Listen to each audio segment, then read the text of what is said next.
So in this video, we're going to continue analyzing antiderivatives through graphs. But in this particular video, we're just going to essentially try to do things we've been doing before, but from the point of view of antiderivatives. Alright, so let's just get right into it. The thing I've drawn here is the derivative, or I'm sorry, is just the graph of a function little f of x.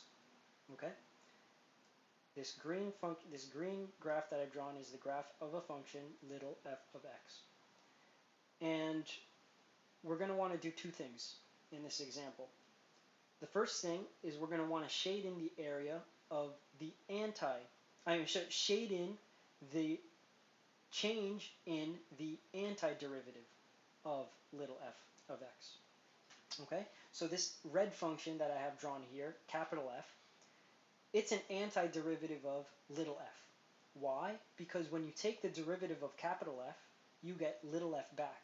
That means capital F is the antiderivative of little f. So really what we have drawn here is, let me just write it down, this is actually equal to capital F prime of x. So really what we have written here is the derivative of a function. Okay, so, or drawn here. Now if I want to shade in the area of the net change in the antiderivative, well, how are we going to draw that on the graph? Well, all we have to do is recognize or recall the fundamental theorem of calculus, which says that the net change in the antiderivative, so capital F of b minus capital F of a, that's going to be equal to the integral, or definite integral I should say, over the region a to b of the derivative f prime of x dx. But we know, just by the assumption, namely this one, f prime is actually equal to little f. So actually this is the integral from a to b of little f of x dx. Aha, so now it makes a lot of sense what area we should be drawing in, or shading in. It's simply going to be the area underneath the graph of f of x, or between the x-axis and f of x, which is, of course, just this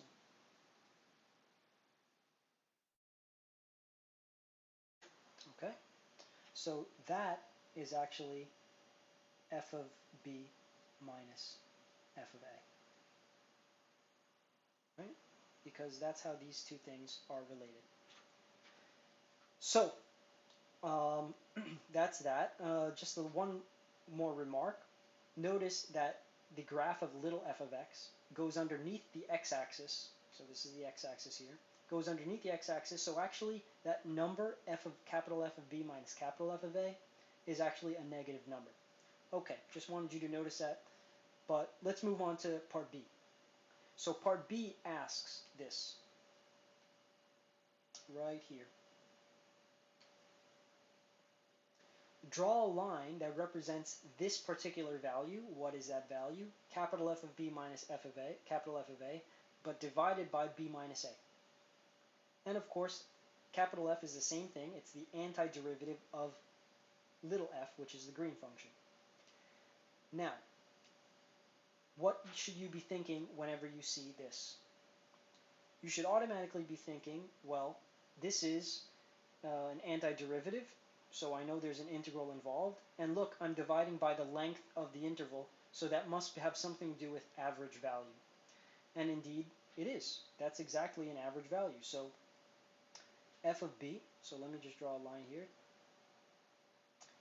F of b minus f of a is divided by b minus a is equal to integral from a to b of, we know what it is now, little f of x dx divided by b minus a. Okay, so that must be the average value.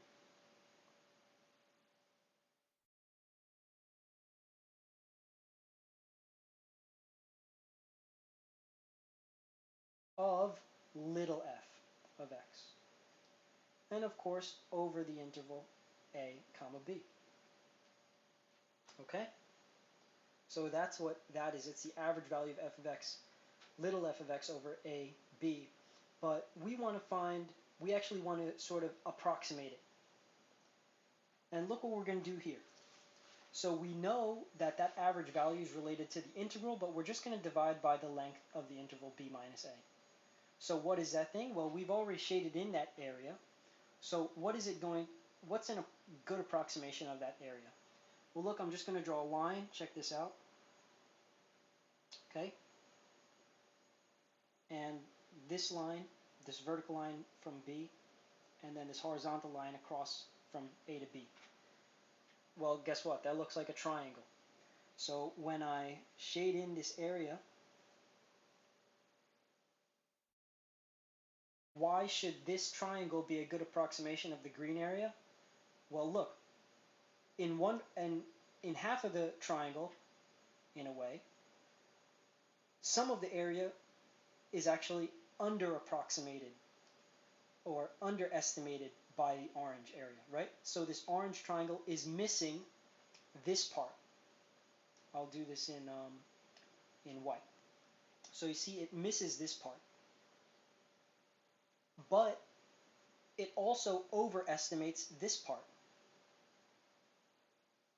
So you see, the part that it misses and doesn't miss is kind of, in a way, cancel out. Or the part where it's underestimating is compensated by the part that it overestimates.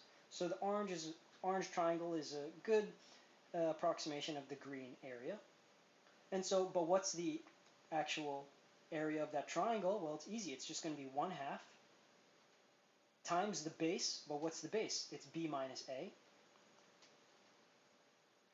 times what? The height. But the height is just, well, right here, that's just little f of b. That's what the height is. Okay? So we have times f of b. Okay. So that's what the area of the triangle is, but look, what do we have to do? Divide by b minus a. So when we divide by b minus a, look what happens. We cancel, and what's left is just 1/2 times f of b. So really, the approximate value, or I mean this value, capital F of b minus capital F of a, divided by b minus a, so in other words, this quantity is approximately f of b divided by 2. So here's the line that we'll draw right there. It's about there. Okay? So you see there are lots of ways you can see different things if you're looking at it from the point of view of antiderivatives.